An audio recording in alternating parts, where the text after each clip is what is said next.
nak kita meninggal usia 40, tapi 40 lah lewat kalau Pak ya, kalau saya belum. Ya, nak meninggal usia hitungan angka 40, 50, 60, 70 tidak jadi masalah, karena yang dinilai itu berkah, manfaat. Apa artinya kita hidup sampai 80, 90 tahun, tapi kita tidak memberi manfaat. Nah itu maksudnya. Wa isra'ul khuruji, cepat-cepat keluar, tergesa-gesa kata orang sekarang. Minal masjidi, dari masjid, ba'da sholatil fajri, sesudah sholat subuh.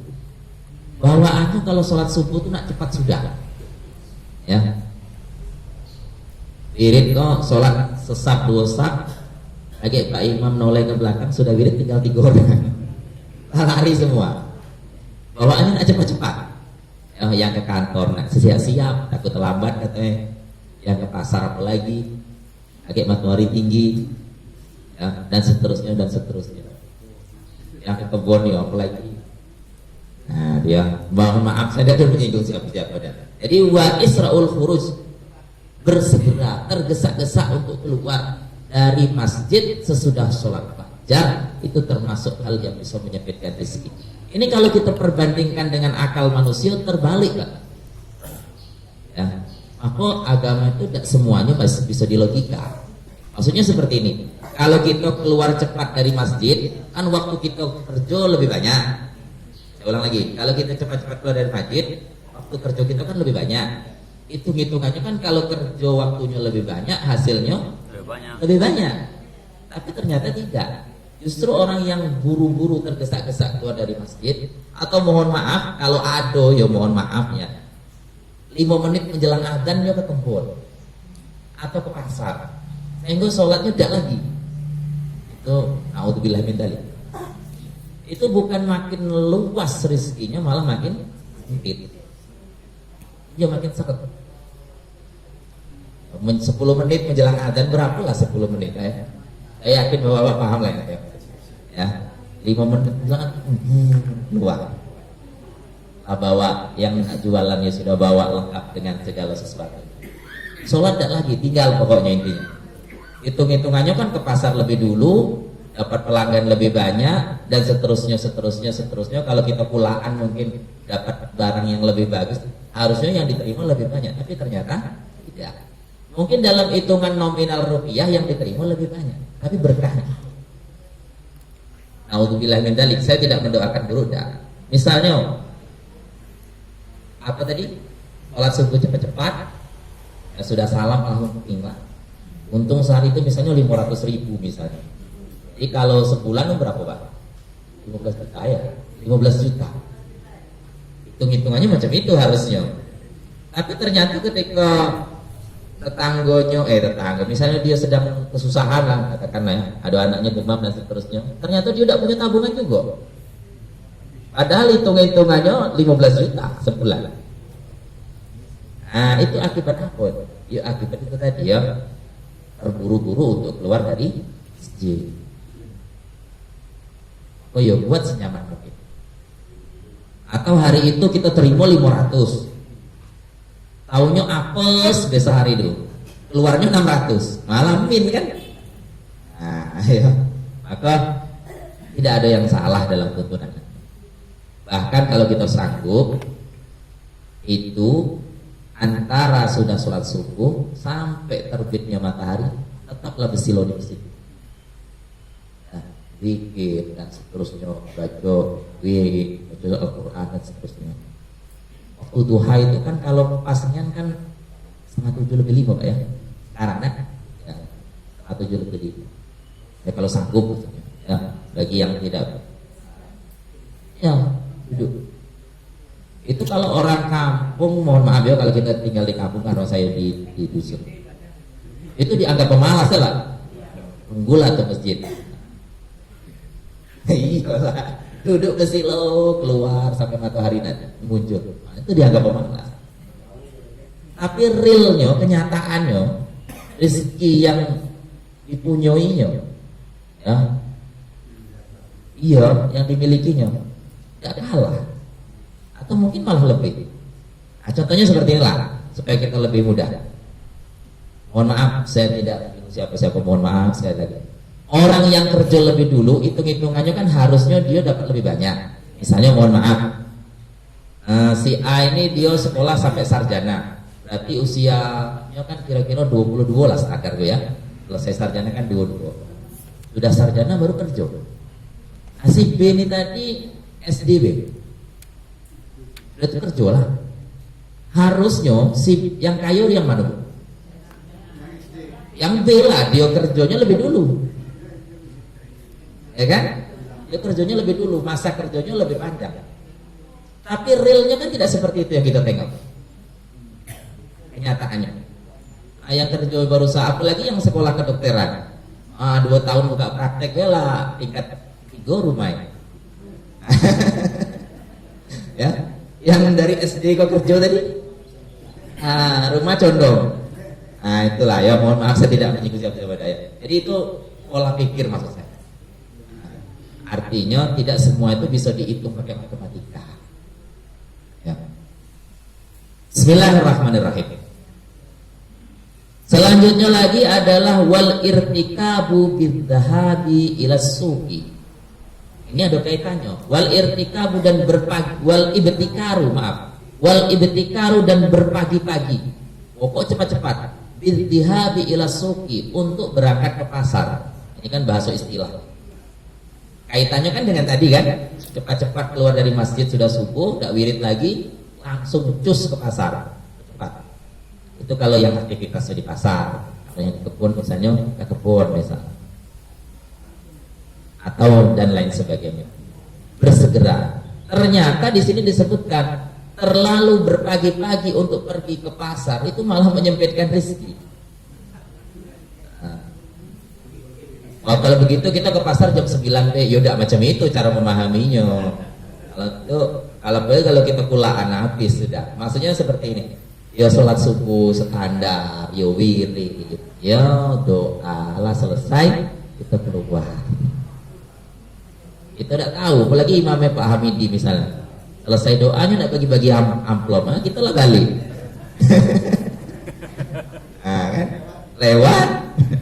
Itu ya. Memang ditunggu nih, siapalah jamaah yang setia dengan aku katanya. Ya. Bismillahirrahmanirrahim. Kita lanjutkan. Wal ibta'u birruju'i minhu. Wal ibta'u dan berlambat-lambat. Ini berantai nih dari tadi. Yang tadi itu bercepat-cepat keluar dari masjid, langsung cepat-cepat ke pasar. Biasanya orang yang duluan masuk pasar, wal ibta'u firruju'i minhu, dan berlambat-lambat balik dari pasar tersebut. Pokoknya masuk kerjanya lebih lama lah gitu ya. Kalau kata orang di Rantepun itu berangkat jam 6 balik jam 6. Matahari belum timbul, balik matahari sudah tenggelam.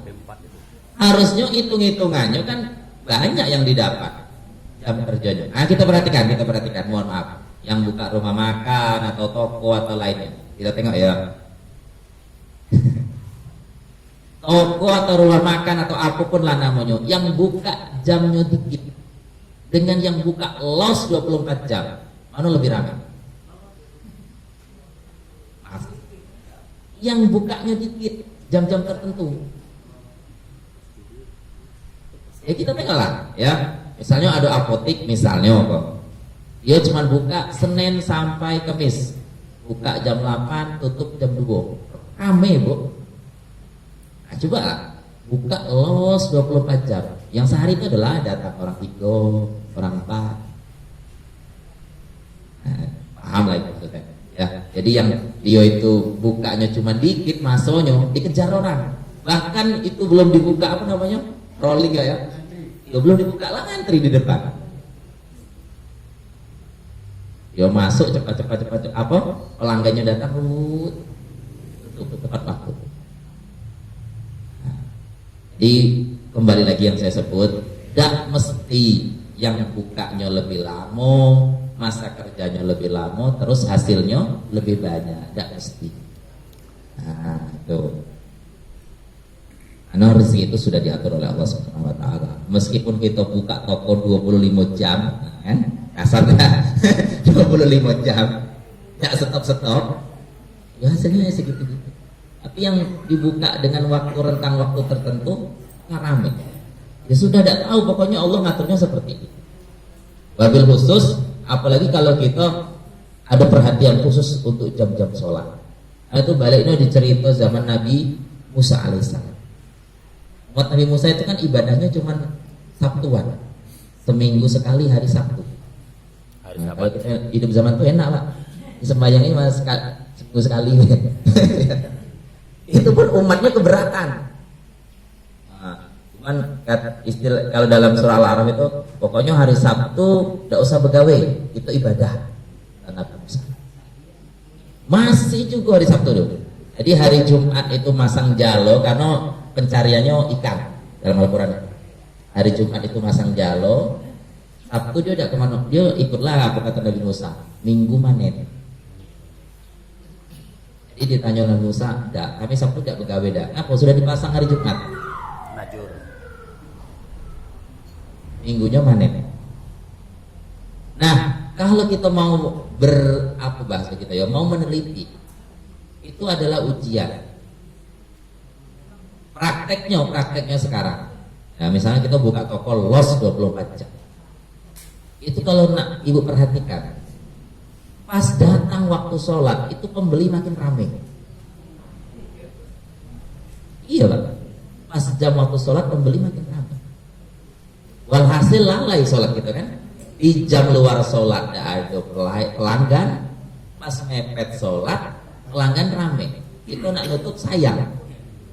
Wah kalau ditutup macam mana? Itu datangnya memang jam-jam itulah. Itu kalau diterus-teruskan, pembeli itu cuma datang jam sholat. Maka itulah yang ngatur. Ya. Itulah yang memanage waktu. Maka afdolnya kita itu menunggu sholat. Jadi kita hidup itu menunggu sholat. Kalaupun kita mati kan keren.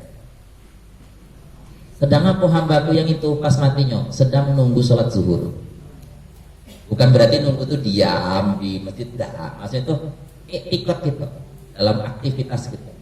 Jadi itu subuh nunggu zuhur, zuhur nunggu asar, asar nunggu maghrib. Nah, kan keren. Jangan kita tepuk jidat. Sudah adzan jam zuhur, ya Allah lah zuhur. Udah dikit, ya Allah lah asar. Dianggapnya semacam beban. Ya, maka jadikan sholat itu sesuatu yang kita tunggu, supaya kita semangat mengerjakan. Bismillahirrahmanirrahim, kita lanjutkan. Wasira'u usairatil khubzi minal fuqara. Termasuk hal-hal yang bisa menyempitkan rezeki itu wasyira'u usairatil khubzi minal fuqara. Membeli pecah-pecahan roti atau roti afkir lah kalau bahasa mudahnya, minal fuqara, dari bekas kepinginan orang fakir. Mana tandanya ya? Sesuatu yang sudah dipengini orang fakir yang kita beli, kemudian tidak kita berikan kepada yang fakir tadi. Nah, beli afkir lah, itulah kalau bahasa mudah sekarang. Hobi beli yang afkir. Iya. Biji itu akhir enggak. Biji itu beda. Akhir itu yang tidak layak jual, tidak layak jual. Kalau misalnya ayam itu yang dana besar lagi, tidak. Yang buah itu yang bonyok, yang kecil-kecil, yang akhir lah. Cuman kadang-kadang kita punya budaya buruk juga. Yang elok kita jual, yang buruk kita makan. Iya, yang panjang-panjang, yang elok-elok jual kalau sayang kalau dimakan. Yang putus-putus itu kita. Ya. Iya, maka barang-barang yang berkualitas itu larinya ke luar negeri kalau. Nah, yang kita tuh yang ya minyak yang high class keluar kalau kita minyak curah yang ngendap lah. Tidak tahu saya teman-teman. Ya. Jadi ukurlah hidup kita ya. Itu sebetulnya kalau kita seperti itu sama dengan kita meremehkan merendahkan makhluk kita sendiri. Bismillahirrahmanirrahim. Wa du'a syarri alal walad. Nah ini mohon maaf. Wa du'a syarri alal waladi, mendoakan buruk untuk anak. Ya, mendoakan buruk untuk anak itu bisa menyempitkan rezeki kita. Tidak mungkin Pak doai buruk. Kadang pas kita emosi. Ya, pas kita emosi.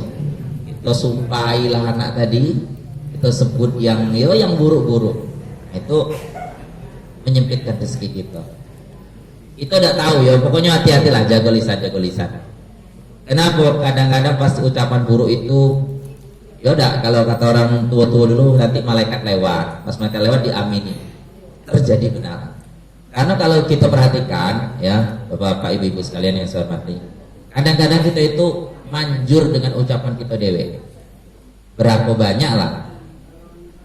Saya yakin bapak atau ibu pernah mengalami manjur dengan ucapan kita dewe. Ada duit benar.